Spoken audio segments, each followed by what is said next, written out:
ఉషోదయం ప్రేమించు కాపరి ఉషా కిరణాలు ఉదయకాలపు వాక్య ధ్యానమునకు మిమ్మల్ని ఆహ్వానిస్తున్నాం. ప్రార్థన. మా స్తుతులకు ఆధారభూతుడు అయిన గొప్ప దేవ, ఈ ఉదయకాలమున నీ కృప కొరకు వందనాలు చెల్లించుకుంటున్నాం. మమ్మల్ని ప్రేమించి మరి యొక్క దినమును నీవు అనుగ్రహించినందుకు స్తోత్రములు.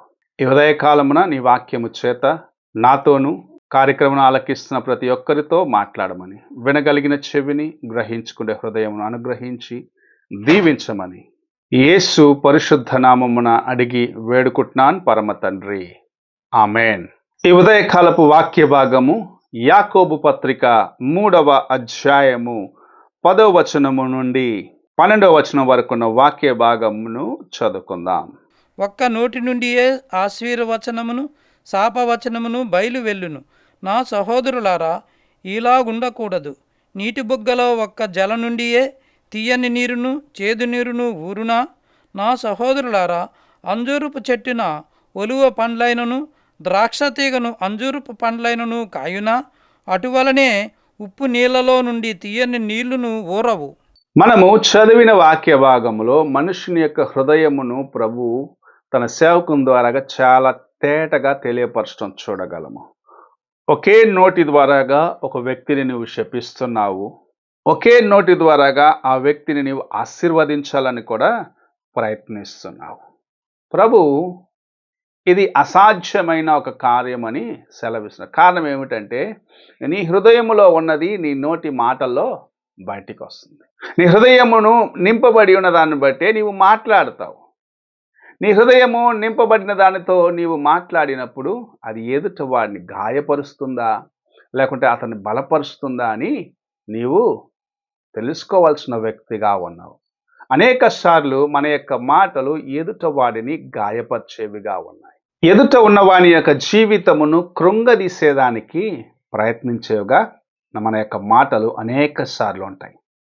అందుకే ప్రభు అలాంటి జీవితము నుండి నీవు నేను బయటకు రావాలి.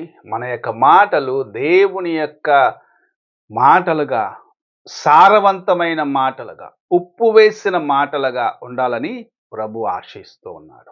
నీవు మాట్లాడే మాటలు ఎదుట వాడికి కత్తిపోటు వంటి మాటలుగా ఉన్నట్లయితే తాను ముందే కృంగిపోయి ఉన్నాడేమో, తన జీవితంలో నలిగిన స్థితిలో ఉన్నాడేమో, తన జీవితంలో ఇంకా కృంగి నశించిన స్థితికి వెళ్ళిపోతాడు.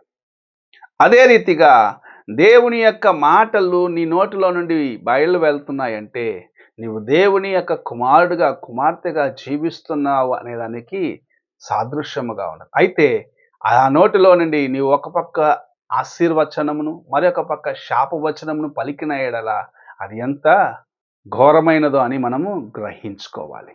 ఇది ఎలాగంటే, ఇద్దరు వ్యక్తులకు నీవు బానిసగా ఉండేదానికి, లేకపోతే ఇద్దరు యజమానులకు నీవు పనివాడుగా ఉండేదానికి ప్రయత్నం. దేవునికి యజమానుడిగా నీవు కలిగి ఆయన యొక్క పనివాడిగా నీవు ఉన్నట్లయితే ఆయన వంటి స్వభావాన్ని కలిగి ఉంటావు. అయితే దేవునికి అపవాదికి సంబంధము కలిగిన వ్యక్తిగా, అనగా నులివెచ్చని స్థితిలో నీ జీవితం ఉన్నట్లయితే నీ మాటలు, నీ యొక్క జీవితం ఎవ్వరికి ప్రయోజనకరముగా ఉండదు. ఎందుకంటే నీవు ఒక్కరిని ప్రేమిస్తావు, మరి ఒక్కరిని ద్వేషిస్తావు.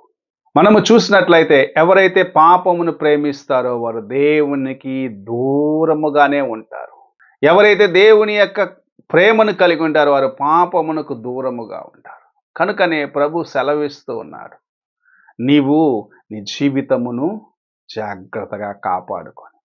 నీలో నుండి మంచి నీటి ఊట, నీలో నుండి చేదైన కార్యములు బయలు రావటానికి ఆస్కారం లేదు.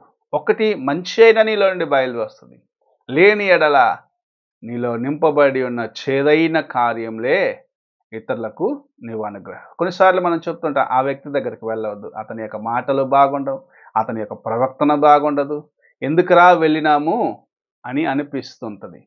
కారణం ఏమిటంటే అతనిలో ఉన్న చేదును అతడు బయటకు చూపిస్తుంటాడు. అదే సమయంలో కొందరి దగ్గరకు మనం వెళ్తాం, అతని దగ్గరికి వెళ్తే నాకు ఆదరణ దొరుకుతుంది, నాకు ప్రేమ దొరుకుతుంది, నాకు సహాయము దొరుకుతుందని కొందరిని వెతుక్కుంటూ వెళ్తాం. కారణం ఏమిటంటే అతని యొక్క మాటలలో దేవుని యొక్క జీవం ఉన్నదాన్ని బట్టి, తాను కలిగి ఉన్న ప్రభువుని నీకు చూపిస్తున్నాడు గనుక నీవు దేవుని యొక్క మాటలు ప్రకటించే, లేకపోతే దేవుని యొక్క మాటల చేత నేను బోధించి బలపరిచే వ్యక్తికి దగ్గరికి వెళ్ళేదానికి ఆశ కలిగి ఉంటావు.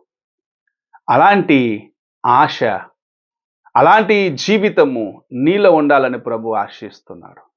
ఇద్దరు వ్యక్తులకు నీవు బానిసగా ఉండలేవు.